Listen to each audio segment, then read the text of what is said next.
E hoje a gente vai conhecer a famosa Praia do Bonete, que fica atrás da Ilhabela. Para chegar até lá, você tem duas opções: ou por terra, a partir do bairro de Burrifos, ali em Ilhabela, na região sul, ou então via mar.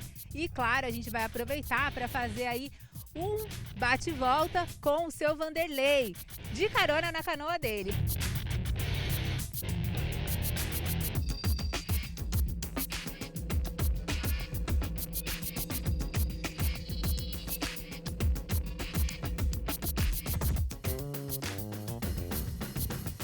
Depois de 1 hora de travessia em mar aberto com muita adrenalina, chegamos finalmente à Praia do Bonete, atrás da Ilhabela. E já passamos a entender por que o jornal americano The Guardian elegeu essa praia entre as 10 praias mais bonitas do Brasil.